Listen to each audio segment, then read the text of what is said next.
ನಮಸ್ಕಾರ. ಮುಖ್ಯಾಂಶಗಳು. ನಾಳೆ ವಿಧಾನ ಪರಿಷತ್ತಿನ 4 ಸ್ಥಾನಗಳಿಗೆ ಚುನಾವಣೆ ಹಿನ್ನೆಲೆ ಆಯೋಗದಿಂದ ಸಕಲ ಸಿದ್ಧತೆ, ಎಲ್ಲೆಡೆ ಕಟ್ಟೆಚ್ಚರ. ಕೋವಿಡ್-19 ಲಸಿಕೆ ಪ್ರಯೋಗ ಹಂತದಲ್ಲಿ ಯಶಸ್ವಿ ನಿರೀಕ್ಷೆ, ಲಭ್ಯತೆ ನಂತರ ರಾಜ್ಯದಲ್ಲಿ ಸಮರ್ಪಕ ವಿತರಣೆಗೆ ಕಾರ್ಯಯೋಜನೆ, ಸಚಿವ ಡಾ ಕೆ ಸುಧಾಕರ್. ಭ್ರಷ್ಟಾಚಾರ ನಿರ್ಮೂಲನೆಗೆ ಸಂಘಟಿತ ಪ್ರಯತ್ನ ಅತ್ಯಗತ್ಯ, ನಿಗ್ರಹಕ್ಕೆ ಕೇಂದ್ರದಿಂದ ಹಲವು ಕ್ರಮ, ಪ್ರಧಾನಿ ನರೇಂದ್ರ ಮೋದಿ. ಹಾಗೂ ಕೊರೋನಾದಿಂದ ಕೆಲ ಚಟುವಟಿಕೆಗಳಿಗೆ ಹೇರಲಾಗಿದ್ದ ನಿರ್ಬಂಧ ನವೆಂಬರ್ ಅಂತ್ಯದವರೆಗೆ ಮುಂದುವರಿಕೆ, ಶಾಲಾ ಕಾಲೇಜುಗಳ ಪುನರಾರಂಭ ರಾಜ್ಯ ಸರ್ಕಾರದ ವಿವೇಚನೆಗೆ. ವಾರ್ತೆಗಳ ವಿವರ. ವಿಧಾನ ಪರಿಷತ್ತಿನ ಬೆಂಗಳೂರು ಶಿಕ್ಷಕರ ಕ್ಷೇತ್ರ, ಈಶಾನ್ಯ ಶಿಕ್ಷಕರ ಕ್ಷೇತ್ರ, ಆಗ್ನೇಯ ಪದವೀಧರರ ಕ್ಷೇತ್ರ ಮತ್ತು ಪಶ್ಚಿಮ ಪದವೀಧರರ ಕ್ಷೇತ್ರಗಳಿಗೆ ನಾಳೆ ಚುನಾವಣೆ ನಡೆಯಲಿದೆ. ಬೆಳಗ್ಗೆ 8ರಿಂದ ಸಂಜೆ 5ರವರೆಗೆ ಮತದಾನಕ್ಕೆ ಅವಕಾಶ ಕಲ್ಪಿಸಲಾಗಿದೆ. ಮತದಾನದ ಹಿನ್ನೆಲೆಯಲ್ಲಿ ಈ ಕ್ಷೇತ್ರಗಳಲ್ಲಿ ವ್ಯಾಪಕ ಬಂದೋಬಸ್ತ್ ಕೈಗೊಳ್ಳಲಾಗಿದೆ. ಈ 4 ಕ್ಷೇತ್ರಗಳ ಚುನಾವಣೆ ಹಿನ್ನೆಲೆಯಲ್ಲಿ 18 ಜಿಲ್ಲೆಗಳಲ್ಲಿ ಇಂದು ಮತ್ತು ನಾಳೆ ಮದ್ಯ ಮಾರಾಟವನ್ನು ನಿಷೇಧಿಸಲಾಗಿದೆ. ನಿನ್ನೆ ಸಂಜೆ ಈ ಕ್ಷೇತ್ರಗಳ ವ್ಯಾಪ್ತಿಯಲ್ಲಿ ಬಹಿರಂಗ ಪ್ರಚಾರಕ್ಕೆ ತೆರೆ ಬಿದ್ದಿದ್ದು, ಇಂದು ಅಭ್ಯರ್ಥಿಗಳು ಮನೆ ಮನೆ ಪ್ರಚಾರ ಕೈಗೊಳ್ಳಲಿದ್ದಾರೆ.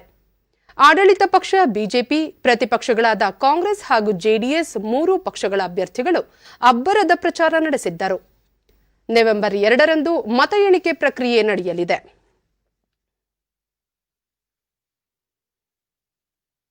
ಕರ್ನಾಟಕ ವಿಧಾನ ಪರಿಷತ್ತಿನ ಪಶ್ಚಿಮ ಪದವೀಧರ ಕ್ಷೇತ್ರದ ಚುನಾವಣೆಗೆ ನಾಳೆ ಮತದಾನ ನಡೆಯಲಿರುವ ಹಿನ್ನೆಲೆಯಲ್ಲಿ ಧಾರವಾಡ ಜಿಲ್ಲೆಯಲ್ಲಿ ಅಂತಿಮ ಸಿದ್ಧತೆಗಳನ್ನು ಕೈಗೊಳ್ಳಲಾಗಿದ್ದು, ಎಲ್ಲಾ ತಾಲೂಕು ಕೇಂದ್ರಗಳಲ್ಲಿ ಮಸ್ಟರಿಂಗ್ ಕಾರ್ಯ ಇಂದು ಯಶಸ್ವಿಯಾಗಿ ನಡೆಯಿತು. ಧಾರವಾಡ ತಹಶೀಲ್ದಾರ್ ಕಚೇರಿಯಲ್ಲಿ ಮಸ್ಟರಿಂಗ್ ಕೇಂದ್ರಗಳಿಗೆ ತೆರಳುವ ಅಧಿಕಾರಿ ಸಿಬ್ಬಂದಿಗೆ ಚುನಾವಣಾ ಸಾಮಗ್ರಿಗಳು ಹಾಗೂ ಕೋವಿಡ್-19 ನಿಯಂತ್ರಣ ಮುಂಜಾಗ್ರತಾ ಕ್ರಮಗಳಿಗಾಗಿ ಮಾಸ್ಕ್ ಮತ್ತಿತರ ಪರಿಕರಗಳನ್ನು ನೀಡಲಾಯಿತು.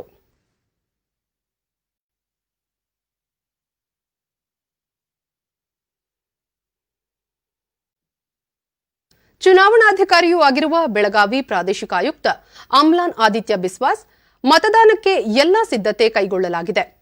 58,000 ಮತದಾರರಿಗೆ ಮತಗಟ್ಟೆಗೆ ಬರುವ ದಾರಿಯ ಕುರಿತು ಗೂಗಲ್ ಮ್ಯಾಪ್ ಲಿಂಕ್ ಕಳುಹಿಸಲಾಗಿದೆ. ಕೊರೋನಾ ಮುನ್ನೆಚ್ಚರಿಕೆ ಕ್ರಮಗಳ ಬಗ್ಗೆಯೂ ಎಸ್ಎಂಎಸ್ ಮೂಲಕ ಮತದಾರರಿಗೆ ಮಾಹಿತಿ ನೀಡಲಾಗಿದೆ ಎಂದರು. ಥರ್ಮಲ್ ಸ್ಕ್ರೀನಿಂಗ್ ವೇಳೆ ಮತದಾರರಲ್ಲಿ ಜ್ವರ ಕಂಡು ಬಂದರೆ ಐಸೋಲೇಷನ್ ಕೊಠಡಿಗೆ ಕಳುಹಿಸಿ 15 ನಿಮಿಷಗಳ ನಂತರ ಮತ್ತೊಮ್ಮೆ ಪರೀಕ್ಷೆ ನಡೆಸಲಾಗುವುದು. ಆಗಲೂ ಜ್ವರ ದೃಢಪಟ್ಟರೆ ವೈದ್ಯರ ಸಲಹೆಯಂತೆ ಮುಂದುವರಿಯಲಾಗುವುದು ಎಂದರು. ಐಸೋಲೇಷನ್ ಚೇಂಬರ್ ಅಲ್ಲಿ 15 ನಿಮಿಷ ಬಿಟ್ಟು ಮತ್ತೆ ಸ್ಕ್ಯಾನ್ ಮಾಡ್ತೀವಿ. ಮತ್ತೆ ಅಬವ್ ನಾರ್ಮಲ್ ಬಂದರೆ ಆವಾಗ ನಾವು ಸೆಕ್ಟರ್ ಹೆಲ್ತ್ ರೆಗ್ಯುಲೇಟರ್ ಅಂದರೆ ಡಾಕ್ಟರ್ಗೆ ಕರೆಸ್ತೀವಿ, ಚೆಕ್ ಮಾಡಿಸ್ತೀವಿ. ಅವರು ಹೇಳಿದರೆ ಅವರಿಗೆ ಹಾಸ್ಪಿಟಲ್ಗೆ ಶಿಫ್ಟ್ ಮಾಡಿಸ್ತೀವಿ. ಅಲ್ಲಿ ಅವಶ್ಯಕತೆ ಬಿದ್ದರೆ ಮೆಡಿಕಲ್ ಒಪಿನಿಯನ್ ಮೇಲೆ ನಾವು ಒಂದು ಟೆಸ್ಟ್ ಮಾಡಿಸ್ತೀವಿ. ಹುಬ್ಬಳ್ಳಿ ಧಾರವಾಡ ಮಹಾನಗರ ಪೊಲೀಸ್ ಆಯುಕ್ತ ಲಾಬುರಾಮ್, ಧಾರವಾಡ, ಗದಗ, ಹಾವೇರಿ ಹಾಗೂ ಉತ್ತರ ಕನ್ನಡ ಜಿಲ್ಲೆಗಳ ವ್ಯಾಪ್ತಿ ಒಳಗೊಂಡಿರುವ ಪಶ್ಚಿಮ ಪದವೀಧರ ಕ್ಷೇತ್ರಗಳಲ್ಲಿ ಒಟ್ಟು 74,268 ಮತದಾರರಿದ್ದಾರೆ. ಧಾರವಾಡ ಜಿಲ್ಲೆಯಲ್ಲಿ 54 ಮತಗಟ್ಟೆಗಳನ್ನು ಸ್ಥಾಪಿಸಲಾಗಿದೆ ಎಂದರು. ಮತ್ತು ಕಾನ್ಸ್ಟೇಬಲ್ ವುಮೆನ್ ಕಾನ್ಸ್ಟೇಬಲ್ ಸೇರಿ 92 ಇರ್ತಾರೆ. ಪ್ರತಿಯೊಂದು ಬೂತ್ಗೆ 1 FC 1 PC ಮತ್ತು 1 WPC ನೇಮಕ ಮಾಡಲಾಗಿದೆ. ಮತ್ತು ಇಲ್ಲಿ ಕ್ಲಸ್ಟರ್ ಬೂತ್ಗಳು ಇದ್ದಾವೆ, ಒಂದಕ್ಕಿಂತ ಜಾಸ್ತಿ ಬೂತ್ ಒಂದು ಕಡೆ ಇದ್ದಾವೆ. ಅಲ್ಲಿ ಒಬ್ಬರು ASI ಕೂಡ ಇನ್ಚಾರ್ಜ್ ಆಫೀಸರ್ ಇರ್ತಾರೆ. ಮತ್ತು ಪ್ರತಿಯೊಂದು ಸ್ಟೇಷನ್ ಲಿಮಿಟಲ್ಲಿ ಅವರವರ ಇನ್ಸ್ಪೆಕ್ಟರ್ ಮತ್ತು sub inspector sector mobile incharge ಮಾಡಲಾಗಿದೆ. ಈ ಮಧ್ಯೆ ಉತ್ತರ ಕನ್ನಡ ಜಿಲ್ಲೆಯ ಶಿರಸಿ ತಾಲೂಕಿನಲ್ಲಿಯೂ ಮತದಾನಕ್ಕೆ ಎಲ್ಲಾ ಸಿದ್ಧತೆಗಳನ್ನು ಕೈಗೊಳ್ಳಲಾಗಿದ್ದು, ಮತದಾರರು 6 ಅಡಿ ಅಂತರದಲ್ಲಿ ಸರತಿ ಸಾಲಿನಲ್ಲಿ ನಿಂತು ಮತ ಚಲಾಯಿಸಲು ವೃತ್ತಾಕಾರದ ಗುರುತು ಹಾಕಲಾಗಿದೆ.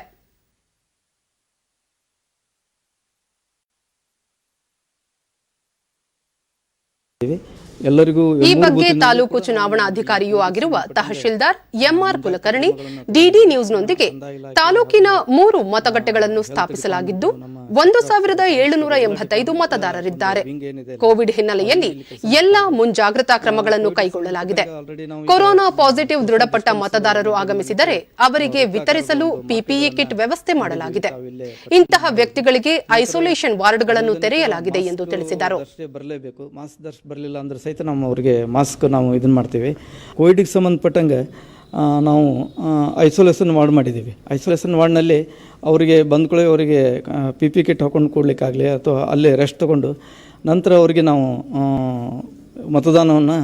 ಮತದಾನ ಮಾಡಲಿಕ್ಕೆ ವ್ಯವಸ್ಥೆ ಮಾಡ್ತೇವೆ. ದಾವಣಗೆರೆ ಜಿಲ್ಲಾಧಿಕಾರಿ ಮಹಾಂತೇಶ್ ಬೀಳಗಿ ಇಂದು ಜಿಲ್ಲೆಯ ಆಗ್ನೇಯ ಪದವೀಧರ ಕ್ಷೇತ್ರದ ಮಾಸ್ಟರಿಂಗ್ ಕೇಂದ್ರಗಳಿಗೆ ಭೇಟಿ ನೀಡಿ ಪರಿಶೀಲನೆ ನಡೆಸಿದರು. ಮಹಾನಗರ ಪಾಲಿಕೆ ಹಾಗೂ ತಾಲೂಕು ಕಚೇರಿಗೂ ಭೇಟಿ ನೀಡಿ ಮತದಾನದ ಅಂತಿಮ ಸಿದ್ಧತೆಗಳನ್ನು ಪರಿಶೀಲಿಸಿದರು. ಕೋವಿಡ್ ಹಿನ್ನೆಲೆಯಲ್ಲಿ ಮತಗಟ್ಟೆಗಳಿಗೆ ಥರ್ಮಲ್ ಸ್ಕ್ರೀನಿಂಗ್ ಹಾಗೂ ಮುಖಗವಸುಗಳನ್ನು ಕಡ್ಡಾಯಗೊಳಿಸಲಾಗಿದೆ. ಕೊರೋನಾ ಸೋಂಕು ಇರುವ ಮತದಾರರಿಗೆ ಸಂಜೆ 4 ಗಂಟೆಯಿಂದ 5 ಗಂಟೆಯ ಅವಧಿಯಲ್ಲಿ ಮತದಾನಕ್ಕೆ ಅವಕಾಶ ಕಲ್ಪಿಸಲಾಗಿದೆ.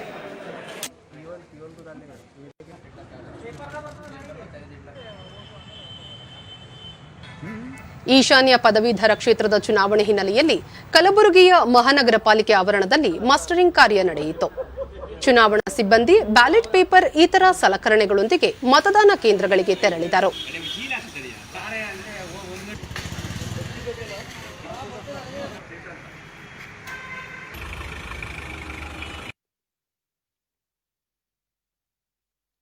ಆಕ್ಸ್ಫರ್ಡ್ ವಿಶ್ವವಿದ್ಯಾಲಯದ ಸಹಯೋಗದೊಂದಿಗೆ ಕೊರೋನಾ ಲಸಿಕೆ ಮತ್ತು ಸಂಶೋಧನೆಯಲ್ಲಿ ತೊಡಗಿರುವ ಆಸ್ಟ್ರಾಜೆನಿಕಾ ಸಂಸ್ಥೆಯ ಪ್ರತಿನಿಧಿಗಳೊಂದಿಗೆ ಆರೋಗ್ಯ ಮತ್ತು ವೈದ್ಯಕೀಯ ಶಿಕ್ಷಣ ಸಚಿವ ಡಾ ಕೆ ಸುಧಾಕರ್ ವಿಧಾನಸೌಧದಲ್ಲಿಂದು ಸಭೆ ನಡೆಸಿದರು.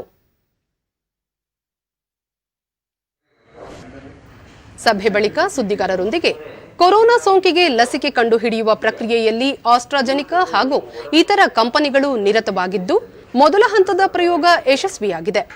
2 ಮತ್ತು 3ನೇ ಹಂತದ ಪ್ರಯೋಗಗಳು ಪ್ರಗತಿಯಲ್ಲಿದ್ದು 2021ರ ಆರಂಭದಲ್ಲಿ ಲಸಿಕೆ ಹೊರತರುವ ಪ್ರಯತ್ನ ನಡೆಯುತ್ತಿದೆ ಎಂದು ತಿಳಿಸಿದರು. ಮೊದಲ ಹಂತದಲ್ಲಿ 18ಕ್ಕೂ ಮೇಲ್ಪಟ್ಟ ಆರೋಗ್ಯವಂತ 1600 ಜನರಿಗೆ ಈ ಲಸಿಕೆಯನ್ನು ಪ್ರಯೋಗಿಸಲಾಗಿದೆ. 56 ದಿನಗಳಲ್ಲಿ ರೋಗ ನಿರೋಧಕ ಶಕ್ತಿ ವೃದ್ಧಿಯಾಗಿರುವುದು ಕಂಡುಬಂದಿದೆ. 2ನೇ ಹಂತದಲ್ಲಿ 7 ವರ್ಷ ಮೇಲ್ಪಟ್ಟ ಮಕ್ಕಳಿಗೆ ಪ್ರಯೋಗ ನಡೆಸಲಿದ್ದಾರೆ. ಇದೇ ವೇಳೆ ಕೊರೋನಾ ಸೋಂಕಿತರ ಮೇಲೂ ಲಸಿಕೆ ಪ್ರಯೋಗಿಸುವುದಾಗಿ ತಿಳಿಸಲಾಗಿದೆ. 3ನೇ ಹಂತದಲ್ಲಿ 55 ವರ್ಷ ಮೇಲ್ಪಟ್ಟವರಿಗೆ ಲಸಿಕೆ ಪ್ರಯೋಗ ನಡೆಸುವುದಾಗಿ ಸಂಸ್ಥೆಯ ಪ್ರತಿನಿಧಿಗಳು ಮಾಹಿತಿ ನೀಡಿದ್ದಾರೆ. ಮೈಸೂರಿನ JSS ಸಂಸ್ಥೆಯೊಂದಿಗೆ ಒಡಂಬಡಿಕೆ ಮಾಡಿಕೊಂಡು ಅಲ್ಲಿ ಕೆಲವರಿಗೆ ಪ್ರಾಯೋಗಿಕವಾಗಿ ಲಸಿಕೆ ಕೊಡಲಾಗಿದೆ. ಪುಣೆಯ ಸೇರಂ ಸಂಸ್ಥೆಯೂ ಕೂಡ ಸಂಶೋಧನೆಯಲ್ಲಿ ತೊಡಗಿದೆ. ಯಾವುದೇ ಲಾಭದ ಉದ್ದೇಶವಿಟ್ಟುಕೊಳ್ಳದೆ ಕೊರೋನಾ ನಿರ್ಮೂಲನೆಗಾಗಿ ಸರ್ಕಾರದೊಂದಿಗೆ ಕೈಜೋಡಿಸಿರುವುದಾಗಿ ಕಂಪನಿಯ ಪ್ರತಿನಿಧಿಗಳು ಭರವಸೆ ನೀಡಿದ್ದಾರೆ ಎಂದರು. ಲಸಿಕೆ ಲಭ್ಯವಾಗುವವರೆಗೂ ದರವನ್ನು ನಿಗದಿ ಮಾಡುವುದಾಗಲಿ ಅಥವಾ ಉಚಿತವಾಗಿ ನೀಡುವುದರ ಬಗ್ಗೆ ಹೇಳಿಕೆ ನೀಡುವುದು ಸೂಕ್ತವಲ್ಲ. ಸರ್ಕಾರ ಇದುವರೆಗೆ ಕೊರೋನಾ ಪರೀಕ್ಷೆ, ಚಿಕಿತ್ಸೆ ಎಲ್ಲವನ್ನೂ ಉಚಿತವಾಗಿ ನೀಡಿದೆ ಎಂದು ಪ್ರಶ್ನೆಯೊಂದಕ್ಕೆ ಸಚಿವ ಡಾ ಸುಧಾಕರ್ ಉತ್ತರಿಸಿದರು. ಕರ್ನಾಟಕ ಸೇರಿದಂತೆ ದೇಶಾದ್ಯಂತ ಕೊರೋನಾ ಸೋಂಕಿನ ಪ್ರಮಾಣ ಇತ್ತೀಚೆಗೆ ಕಡಿಮೆಯಾಗುತ್ತಿದೆ. ಆದರೂ ಕೊರೋನಾ ನಮ್ಮಿಂದ ಹೋಗಿಲ್ಲ. ಆದ್ದರಿಂದ ಚಳಿಗಾಲವಾದ ನವೆಂಬರ್, ಡಿಸೆಂಬರ್ ಮತ್ತು ಜನವರಿ ತಿಂಗಳಲ್ಲಿ ಮುನ್ನೆಚ್ಚರಿಕೆ ವಹಿಸಬೇಕು ಎಂದು ಸುಧಾಕರ್ ಮನವಿ ಮಾಡಿದರು. ಈಗ 2 ಮತ್ತು 3ನೇ ಟ್ರೈನಲ್ಲಿ ಪಾಸಿಟಿವ್ ಬಂದಂತವರಿಗೆ ಕೊಡ್ತಾರೆ, ವಯೋವೃದ್ಧರು ಕೊಡ್ತಾರೆ, ಮಕ್ಕಳು ಕೊಡ್ತಾರೆ. ಇದಾದ ನಂತರ ಯಾರಿಗೆ ವೈರಾಣು ಪಾಸಿಟಿವ್ ಇದೆ ಅಂತವರಿಗೆ ಕೂಡ ಇದನ್ನ ಕೊಟ್ಟು ಅವರಲ್ಲಿ ಯಾವ ರೀತಿ ಇದು ಕೆಲಸ ಮಾಡುತ್ತೆ ಅನ್ನೋದನ್ನು ಕೂಡ ಅಧ್ಯಯನವನ್ನು ಮಾಡಿ.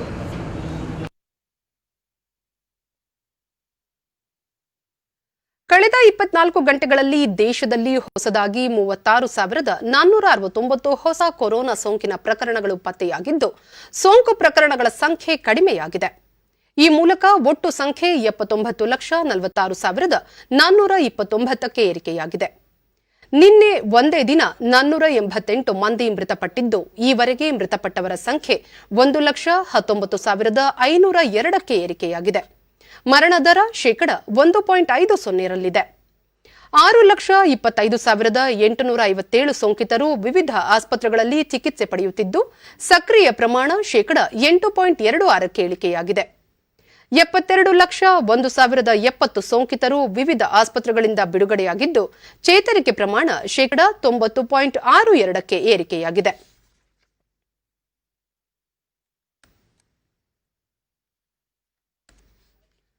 ದೇಶದಲ್ಲಿ ಕೋವಿಡ್-19ರಿಂದ ಗುಣಮುಖರಾದವರ ಸಂಖ್ಯೆ 72 ಲಕ್ಷಕ್ಕೂ ಅಧಿಕವಾಗಿದ್ದು 90.262% ಮಂದಿ ಸೋಂಕು ಮುಕ್ತರಾಗಿದ್ದಾರೆ ಎಂದು ಆರೋಗ್ಯ ಸಚಿವಾಲಯ ಕಾರ್ಯದರ್ಶಿ ರಾಜೇಶ್ ಭೂಷಣ್ ತಿಳಿಸಿದರು.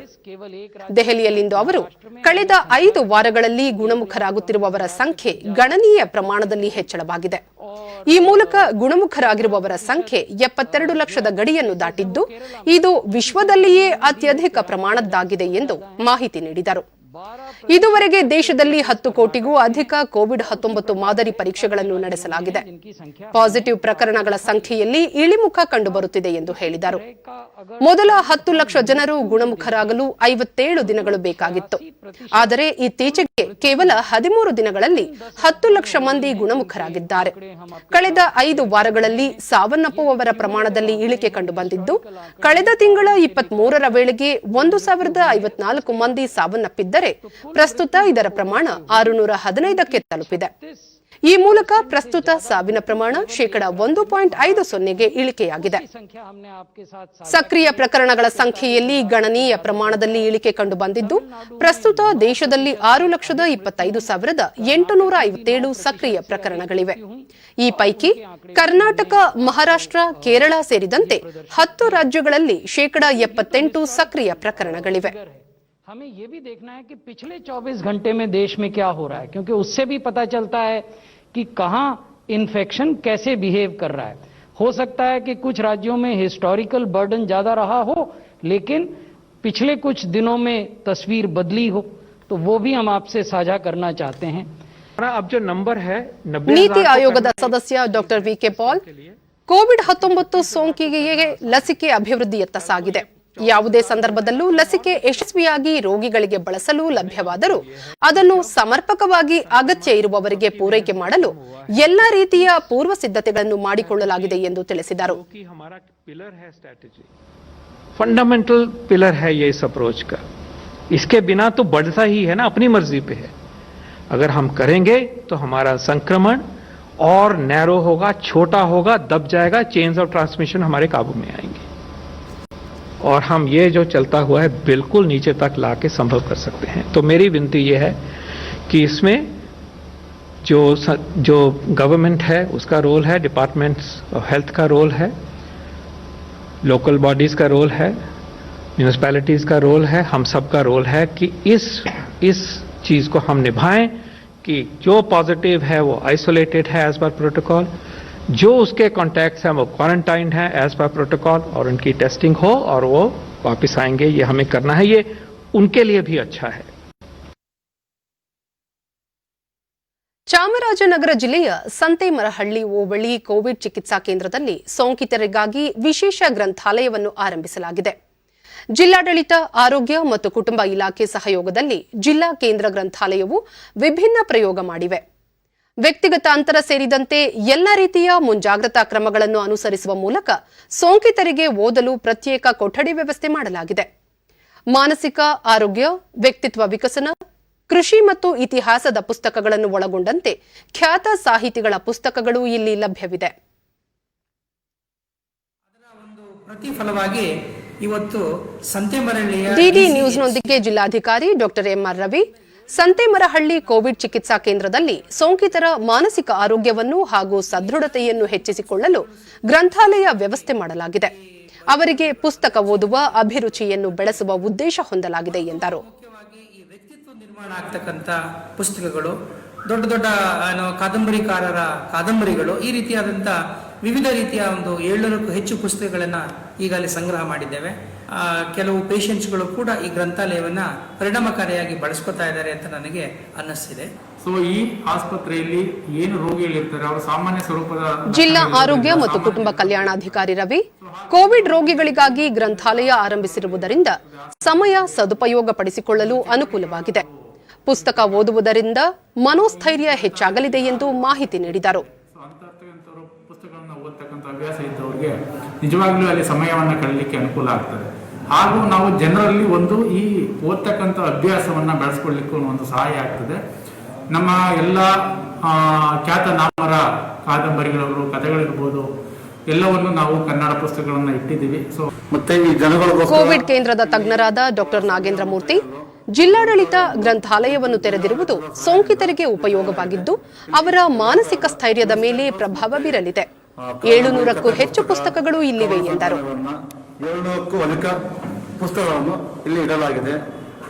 ಇಲ್ಲಿ ಓದೋದಕ್ಕೆ ಇಂಟ್ರೆಸ್ಟ್ ರೋಗಿಗಳು ತಮಗೆ ಯಾವ ಬುಕ್ ಬೇಕು ಅದನ್ನು ಓದೋದಕ್ಕೆ ತುಂಬ ಅನುಕೂಲವಾಗಿದೆ. ಇದು ಆತ್ಮಸ್ಥೈರ್ಯವನ್ನು ಮತ್ತು ಅವರ ಸಮಯವನ್ನು ಕಳೆಯಲು ತುಂಬಾ ಅನುಕೂಲವಾಗಿದೆ. ಇಲ್ಲಿ ಸೋಂಕಿತ ಕೆಎಸ್ ಕಿರಣ್ ಉತ್ತಮ ಔಷಧೋಪಚಾರದ ಜೊತೆಗೆ ಜೀವನಕ್ಕೆ ಅನುಕೂಲವಾಗುವ ಪುಸ್ತಕಗಳ ಸಂಗ್ರಹ ಈ ಗ್ರಂಥಾಲಯದಲ್ಲಿದೆ. ನಮ್ಮಂತಹ ಓದುಗರಿಗೆ ಹೆಚ್ಚಿನ ಉಪಯೋಗವಾಗಿದೆ ಎಂದರು. ಈ ಆಸ್ಪತ್ರೆಯಲ್ಲಿ ಇಲ್ಲಿ ಇದೇ ಆಸ್ಪತ್ರೆಯಲ್ಲಿ ಇರ್ತಕ್ಕಂಥ ಲೈಬ್ರರಿ ನೋಡಿ ಬಹಳ ಸಂತೋಷ ಆಯಿತು ನನಗೆ.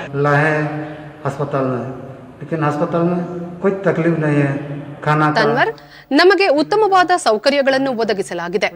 ನಮ್ಮ ಆರೋಗ್ಯ ಮತ್ತು ಸಮಯದ ದೃಷ್ಟಿಯಿಂದ ಜಿಲ್ಲಾಡಳಿತ ಗ್ರಂಥಾಲಯ ಆರಂಭಿಸಿರುವುದು ಸಂತಸದ ವಿಚಾರ ಎಂದು ತಿಳಿಸಿದರು.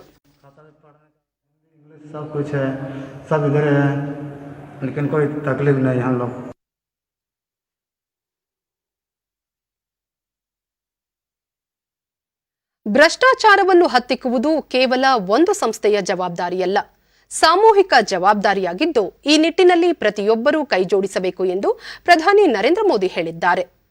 ಜಾಗೃತ ಮತ್ತು ಭ್ರಷ್ಟಾಚಾರ ವಿರೋಧಿ ರಾಷ್ಟ್ರೀಯ ಸಮ್ಮೇಳನವನ್ನು ವಿಡಿಯೋ ಕಾನ್ಫರೆನ್ಸ್ ಮೂಲಕ ಉದ್ಘಾಟಿಸಿದ ಅವರು, ಭ್ರಷ್ಟಾಚಾರ ಅಭಿವೃದ್ಧಿಯ ಮೊದಲ ಶತ್ರುವಾಗಿದೆ. ಇದು ಕೇವಲ ಅಭಿವೃದ್ಧಿಗೆ ಮಾರಕವಾಗಿಲ್ಲ, ಸಾಮಾಜಿಕ ವ್ಯವಸ್ಥೆಯನ್ನೇ ಹಾಳು ಮಾಡುತ್ತದೆ ಎಂದರು. 2014ಕ್ಕೂ ಮುನ್ನ ಭ್ರಷ್ಟಾಚಾರ ನಿಗ್ರಹಕ್ಕೆಂದು ಒಂದು ವಿಶೇಷ ತನಿಖಾ ಸಂಸ್ಥೆಯನ್ನು ಆರಂಭಿಸುವಂತೆ ಸುಪ್ರೀಂ ಕೋರ್ಟ್ ಆದೇಶ ನೀಡಿತ್ತಾದರೂ ಸರ್ಕಾರ ಈ ಬಗ್ಗೆ ಗಮನ ಹರಿಸಿರಲಿಲ್ಲ. ಆದರೆ 2014ರಲ್ಲಿ ನಮ್ಮ ಸರ್ಕಾರ ಬಂದ ನಂತರ ಎಸ್ಐಟಿ ಆರಂಭಿಸಿದೆವು ಮತ್ತು ಕಟ್ಟುನಿಟ್ಟಿನ ಕಾನೂನುಗಳನ್ನು ಜಾರಿಗೆ ತಂದಿದ್ದೇವೆ. ಈ ಮೂಲಕ ಭ್ರಷ್ಟಾಚಾರ ಮುಕ್ತ ಸಮಾಜ ನಿರ್ಮಾಣ ಮಾಡುವ ನಿಟ್ಟಿನಲ್ಲಿ ಹೆಜ್ಜೆ ಇಟ್ಟಿದ್ದೇವೆ ಎಂದು ತಿಳಿಸಿದರು. ಭ್ರಷ್ಟಾಚಾರ ಕೇವಲ ಹಣಕಾಸು ವ್ಯವಹಾರದಿಂದ ನಡೆಯುವುದಿಲ್ಲ. ಭಯೋತ್ಪಾದನೆಗೆ ಹಣಕಾಸು ನೆರವು ಸೇರಿದಂತೆ ಇನ್ನಿತರೆ ಸಮಾಜಘಾತುಕ ಚಟುವಟಿಕೆಗಳಿಗೆ ಕಾರಣವಾಗುತ್ತಿದೆ. ಈ ಮೂಲಕ ಹಲವಾರು ಅಪರಾಧ ಪ್ರಕರಣಗಳ ನಡುವೆ ಸಂಬಂಧವನ್ನು ಬೆಸೆಯುತ್ತಿದೆ. ಈ ಹಿನ್ನೆಲೆಯಲ್ಲಿ ಭ್ರಷ್ಟಾಚಾರವನ್ನು ತೊಡೆದು ಹಾಕುವುದು ಎಲ್ಲರ ಕರ್ತವ್ಯವಾಗಿದೆ ಎಂದರು. ಹಲವು ದಶಕಗಳಿಂದಲೂ ಬಂದಿರುವ ಭ್ರಷ್ಟಾಚಾರ ತೊಡೆದು ಹಾಕಲು ಒಂದು ದಿನ ಅಥವಾ ಒಂದು ವಾರದ ಅಭಿಯಾನ ಮಾಡಿದರೆ ಸಾಲದು. ಈ ಕ್ರಿಯೆ ನಿರಂತರವಾಗಿ ಸಾಗಬೇಕು. ಭ್ರಷ್ಟಾಚಾರವನ್ನು ಬೇರು ಮಟ್ಟದಿಂದ ಕಿತ್ತೊಗೆಯಲು ಅಧಿಕಾರಿಗಳು, ಸಂಸ್ಥೆಗಳು ತಂತ್ರಜ್ಞಾನವನ್ನು ಸೂಕ್ತ ರೀತಿಯಲ್ಲಿ ಬಳಸಿಕೊಳ್ಳಬೇಕೆಂದು ಕರೆ ನೀಡಿದರು. ಈ ಸಂದರ್ಭದಲ್ಲಿ ಕೇಂದ್ರ ಸಚಿವ ಜಿತೇಂದ್ರ ಸಿಂಗ್ ಮತ್ತು ಸಿಬಿಐ ನಿರ್ದೇಶಕ ರಿಷಿ ಕುಮಾರ್ ಶುಕ್ಲಾ ಇದ್ದರು. करप्शन हो, इकोनॉमिक ऑफेंसेस हो, ड्रग्स का नेटवर्क हो, मनी लॉन्ड्रिंग हो या फिर टेररिज्म, टेरर फंडिंग हो, कई बार देखा गया है कि ये सब एक दूसरे से जुड़े होते हैं और इसलिए हमें करप्शन के खिलाफ सिस्टमेटिक चेक्स, इफेक्टिव ऑडिट्स और कैपेसिटी बिल्डिंग एंड ट्रेनिंग, ये सारे काम मिलकर एक होलिस्टिक अप्रोच के साथ करना ही होगा. ಭಾರತ ಅಮೆರಿಕ ನಡುವೆ ದೆಹಲಿಯಲ್ಲಿಂದು ಸಚಿವರ ಮಟ್ಟದ 3ನೇ ವಾರ್ಷಿಕ 2+2 ಸಭೆ ನಡೆಯಿತು. ಭಾರತದ ಮಾತುಕತೆ ನೇತೃತ್ವವನ್ನು ರಕ್ಷಣಾ ಸಚಿವ ರಾಜನಾಥ್ ಸಿಂಗ್ ಮತ್ತು ವಿದೇಶಾಂಗ ವ್ಯವಹಾರಗಳ ಸಚಿವ ಡಾ ಎಸ್ ಜೈಶಂಕರ್ ಹಾಗೂ ಅಮೆರಿಕವನ್ನು ರಕ್ಷಣಾ ಸಚಿವ ಮಾರ್ಕ್ ಎಸ್ಟರ್ ಮತ್ತು ವಿದೇಶಾಂಗ ಸಚಿವ ಮೈಕ್ ಪಾಂಪಿಯೋ ಪ್ರತಿನಿಧಿಸಿದ್ದರು. ಉಭಯ ದೇಶಗಳ ವಿನಿಮಯ ಹಾಗೂ ಸಹಕಾರ ಒಪ್ಪಂದ ಬಿಇಸಿಎ, ಭೂವಿಜ್ಞಾನಗಳ ಬಗೆಗಿನ ಸಂಶೋಧನೆ ಕುರಿತಾದ ತಾಂತ್ರಿಕ ಸಹಕಾರಕ್ಕೆ ಒಪ್ಪಂದ, ಕ್ಯಾನ್ಸರ್ ಮತ್ತು ಆಯುರ್ವೇದ ಚಿಕಿತ್ಸಾ ಸಂಶೋಧನೆ ಸಂಬಂಧದ ಸಹಕಾರ ಸೇರಿದಂತೆ ಒಟ್ಟು 5 ಒಪ್ಪಂದಗಳಿಗೆ ಅಂಕಿತ ಹಾಕಲಾಯಿತು. ಸಭೆಯ ನಂತರ ಜಂಟಿ ಹೇಳಿಕೆ ನೀಡಿದ ಎರಡೂ ದೇಶಗಳ ಸಚಿವರು, ಬೆಕಾ ಒಪ್ಪಂದದಿಂದಾಗಿ ಉಭಯ ದೇಶಗಳ ಸಂಬಂಧ ಮತ್ತಷ್ಟು ಬಲವರ್ಧನೆಗೊಳ್ಳಲಿದೆ ಎಂದರು. ರಕ್ಷಣಾ ಸಚಿವ ರಾಜನಾಥ್ ಸಿಂಗ್, ಈ ಮಹತ್ವದ ಸಭೆಯಲ್ಲಿ ಸಮಗ್ರ ದ್ವಿಪಕ್ಷೀಯ ಮತ್ತು ಬಹುವಿಭಾಗದ ಸಹಕಾರಕ್ಕೆ ಸಂಬಂಧಿಸಿದಂತೆ ವಿಸ್ತೃತ ಚರ್ಚೆ ನಡೆಸಿದ್ದೇವೆ. ಪ್ರಸ್ತುತ ಇರುವ ಸಾಂಕ್ರಾಮಿಕದಿಂದ ಆದಷ್ಟು ಬೇಗ ಪಾರಾಗಿ ಆರ್ಥಿಕತೆಯನ್ನು ಸರಿದಾರಿಗೆ ತರುವುದು ಬೆಳವಣಿಗೆ ಹೊಂದುವ ಬಗ್ಗೆ ಸಮಾಲೋಚನೆ ನಡೆಸಿದ್ದೇವೆ ಎಂದು ತಿಳಿಸಿದರು. ಉಭಯ ದೇಶಗಳ ನಡುವಿನ ಮಿಲಿಟರಿ ಸಹಕಾರವನ್ನು ಮತ್ತಷ್ಟು ಬಲಗೊಳಿಸುವುದು, ರಕ್ಷಣಾ ಕ್ಷೇತ್ರದಲ್ಲಿ ಆತ್ಮನಿರ್ಭರ್ ಭಾರತ್ ನಿರ್ಮಾಣಕ್ಕೆ ಸಂಬಂಧಿಸಿದಂತೆ ಭಾರತ ಸರ್ಕಾರ ತೆಗೆದುಕೊಂಡಿರುವ ಉಪಕ್ರಮಗಳ ಬಗ್ಗೆ ಅಮೆರಿಕದ ಸಚಿವ ದ್ವಯರಿಗೆ ವಿವರಿಸಲಾಯಿತು. ಇದೇ ತಳಹದಿಯಲ್ಲಿ ಪರಸ್ಪರ ಸಹಕರಿಸುವ ನಿರ್ಧಾರಕ್ಕೆ ಬರಲಾಯಿತು ಎಂದರು. ರಕ್ಷಣಾ ಕ್ಷೇತ್ರದಲ್ಲಿನ ಯೋಜನೆಗಳನ್ನು ಆದ್ಯತಾ ವಲಯವನ್ನಾಗಿ ಪರಿಗಣಿಸಿ ಅವುಗಳನ್ನು ತ್ವರಿತವಾಗಿ ಕಾರ್ಯಗತಗೊಳಿಸುವುದು ಸೇರಿದಂತೆ ಉಭಯ ದೇಶಗಳಲ್ಲಿ ಈ ಕ್ಷೇತ್ರದ ಬಲವರ್ಧನೆಗೆ ಪೂರಕವಾದ ಮತ್ತಷ್ಟು ಯೋಜನೆಗಳನ್ನು ಅನುಷ್ಠಾನಕ್ಕೆ ತರುವ ಬಗ್ಗೆ ಪರಾಮರ್ಶೆ ನಡೆಸಲಾಯಿತು ಎಂದು ಅವರು ಹೇಳಿದರು.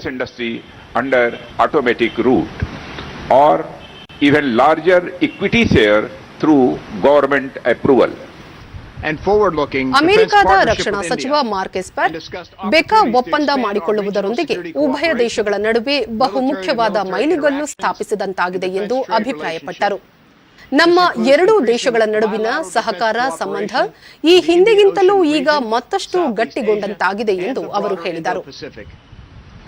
Recently, this cooperation was demonstrated by the combined exercise between the Indian Navy and the USS Nimitz Carrier Strike Group in July. In addition, we have exchanged military liaisons with India to strengthen coordination between our military staffs. And we are working to establish new cyber and space dialogues to increase cooperation in domains where both our countries face emerging threats. ಭಾರತದ ವಿದೇಶಾಂಗ ವ್ಯವಹಾರಗಳ ಸಚಿವ doctor S Jaishankar ಈ ಸಭೆಯ ಚರ್ಚೆಯ ವೇಳೆ ಭಯೋತ್ಪಾದನೆ ನಿಗ್ರಹ ಕುರಿತು ಉಭಯ ದೇಶಗಳು ಪ್ರತಿಪಾದಿಸಿದವು ಎಂದರು.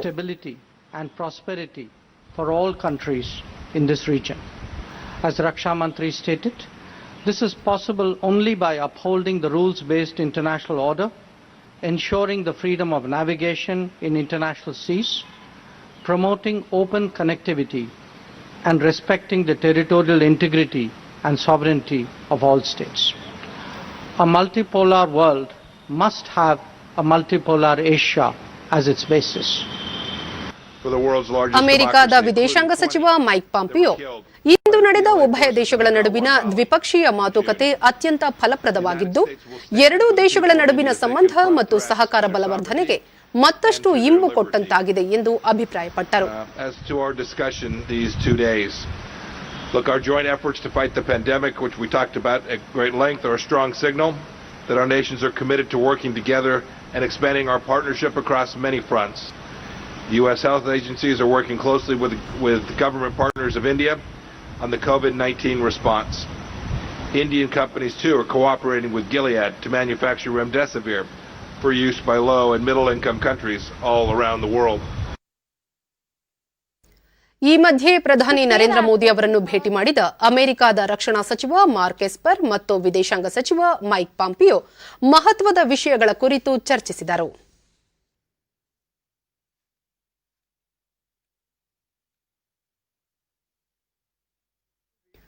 ಕೋವಿಡ್-19 ಹಿನ್ನೆಲೆಯಲ್ಲಿ ನಿರ್ಬಂಧ ಹೇರಲಾಗಿದ್ದ ಚಟುವಟಿಕೆಗಳನ್ನು ಪುನರಾರಂಭ ಮಾಡುವ ಸಂಬಂಧ ಕಳೆದ ತಿಂಗಳ 30ರಂದು ಹೊರಡಿಸಲಾಗಿದ್ದ ಮಾರ್ಗಸೂಚಿಗಳನ್ನು ಕೇಂದ್ರ ಗೃಹ ಸಚಿವಾಲಯ ನವೆಂಬರ್ ಅಂತ್ಯದವರೆಗೆ ವಿಸ್ತರಣೆ ಮಾಡಿದೆ.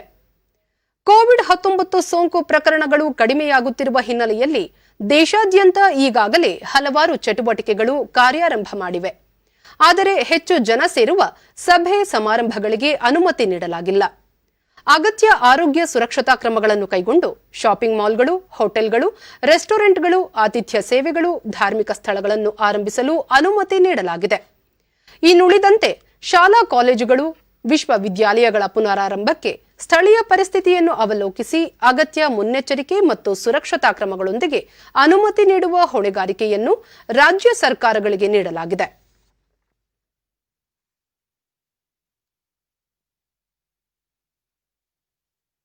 ಪ್ರಧಾನಿ ನರೇಂದ್ರ ಮೋದಿ ಇಂದು ಉತ್ತರ ಪ್ರದೇಶದ ಪಿಎಂ ಸ್ವನಿಧಿ ಯೋಜನೆಯ ಫಲಾನುಭವಿಗಳೊಂದಿಗೆ ವಿಡಿಯೋ ಕಾನ್ಫರೆನ್ಸ್ ಮೂಲಕ ಸಂವಾದ ನಡೆಸಿದರು. ಈ ಯೋಜನೆಯ ಪ್ರಯೋಜನ ಪಡೆದಿರುವ ಹಲವಾರು ಬೀದಿ ಬದಿ ವ್ಯಾಪಾರಿಗಳ ಜತೆಗೆ ಸಮಾಲೋಚನೆ ನಡೆಸಿದ ಪ್ರಧಾನಿ ಕೋವಿಡ್-19 ಸಂಕಷ್ಟದ ಅವಧಿಯಲ್ಲಿ ಜೀವನ ನಿರ್ವಹಣೆಯನ್ನು ಹೇಗೆ ಮಾಡಿಕೊಂಡಿರಿ, ಸ್ವನಿಧಿ ಯೋಜನೆಯಿಂದ ಯಾವ ರೀತಿ ಅನುಕೂಲವಾಗಿದೆ ಎಂಬುದು ಸೇರಿದಂತೆ ಒಟ್ಟಾರೆ ಜೀವನೋಪಾಯದ ಬಗ್ಗೆ ವಿಚಾರಿಸಿದರು. भाग दौड़ करनी पड़ी कितने अफसरों के पैर पकड़ने पड़े, क्या क्या करना पड़ा, क्या क्या दिक्कत आई? मुझे तो पहले योजना सभी लोगों ने लैया, चना, मूंगफली, मटर सब ला करके दौड़ा लग लिया है। पहले हमको दौड़ दौड़ के जाना पड़ता था मार्केट, अब हम एक बार मुफ्त ला के रख लिए हैं, एक हफ्ता हमको दौड़ना नहीं पड़ता है।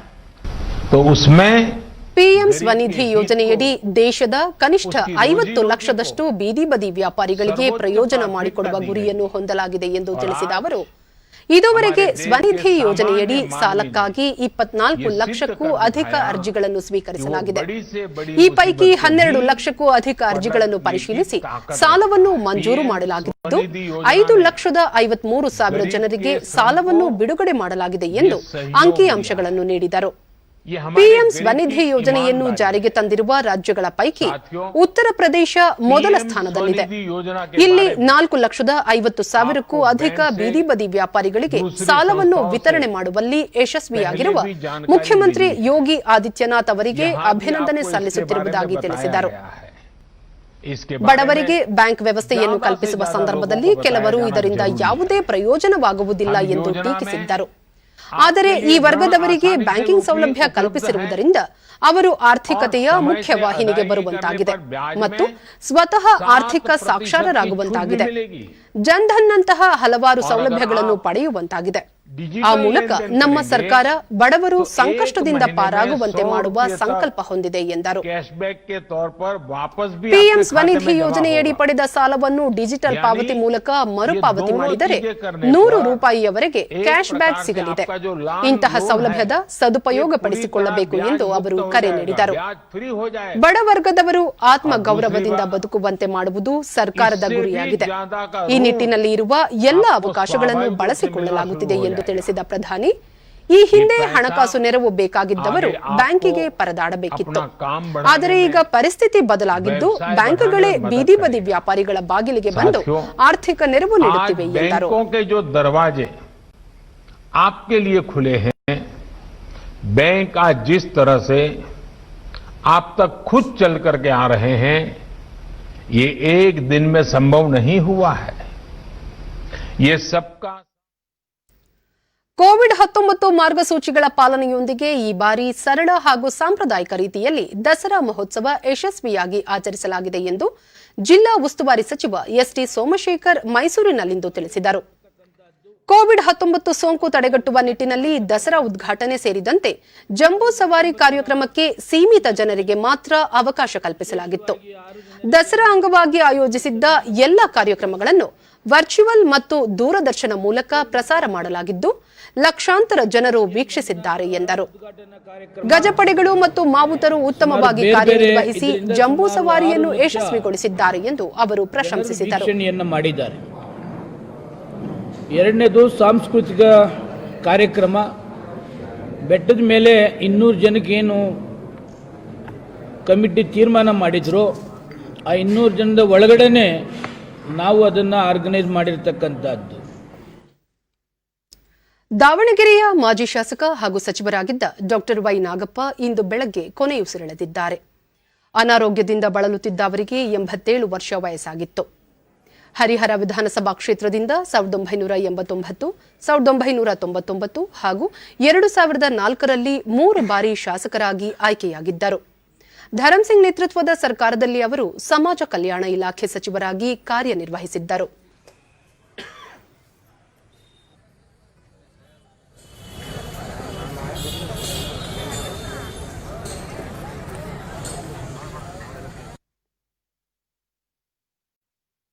ಕೊನೆಯಲ್ಲಿ ಮತ್ತೊಮ್ಮೆ ಮುಖ್ಯಾಂಶಗಳು. ನಾಳೆ ವಿಧಾನ ಪರಿಷತ್ತಿನ 4 ಸ್ಥಾನಗಳಿಗೆ ಚುನಾವಣೆ ಹಿನ್ನೆಲೆ ಆಯೋಗದಿಂದ ಸಕಲ ಸಿದ್ಧತೆ, ಎಲ್ಲೆಡೆ ಕಟ್ಟೆಚ್ಚರ. ಕೋವಿಡ್-19 ಲಸಿಕೆ ಪ್ರಯೋಗ ಹಂತದಲ್ಲಿ ಯಶಸ್ವಿ ನಿರೀಕ್ಷೆ. ಲಭ್ಯತೆ ನಂತರ ರಾಜ್ಯದಲ್ಲಿ ಸಮರ್ಪಕ ವಿತರಣೆಗೆ ಕಾರ್ಯಯೋಜನೆ, ಸಚಿವ ಡಾಕ್ಟರ್ ಕೆ ಸುಧಾಕರ್. ಭ್ರಷ್ಟಾಚಾರ ನಿರ್ಮೂಲನೆಗೆ ಸಂಘಟಿತ ಪ್ರಯತ್ನ ಅತ್ಯಗತ್ಯ. ನಿಗ್ರಹಕ್ಕೆ ಕೇಂದ್ರದಿಂದ ಹಲವು ಕ್ರಮ, ಪ್ರಧಾನಿ ನರೇಂದ್ರ ಮೋದಿ. ಹಾಗೂ ಕೊರೋನಾದಿಂದ ಕೆಲ ಚಟುವಟಿಕೆಗಳಿಗೆ ಹೇರಲಾಗಿದ್ದ ನಿರ್ಬಂಧ ನವೆಂಬರ್ ಅಂತ್ಯದವರೆಗೆ ಮುಂದುವರಿಕೆ. ಶಾಲಾ ಕಾಲೇಜುಗಳ ಪುನರಾರಂಭ ರಾಜ್ಯ ಸರ್ಕಾರದ ವಿವೇಚನೆಗೆ. ಇಲ್ಲಿಗೆ ಇಂದಿನ ವಾರ್ತಾ ಪ್ರಸಾರ ಮುಕ್ತಾಯವಾಯಿತು. ಸತ್ಯ, ಸಮರ್ಥ, ಸಂಪೂರ್ಣ ಸುದ್ದಿಗಾಗಿ ವೀಕ್ಷಿಸಿ ಚಂದನ ವಾರ್ತೆ. ನಮ್ಮ ಮುಂದಿನ ವಾರ್ತಾ ಪ್ರಸಾರ ನಾಳೆ ಬೆಳಗ್ಗೆ 11 ಗಂಟೆಗೆ ಡಿಡಿ ಚಂದನದಲ್ಲಿ. ನಮಸ್ಕಾರ.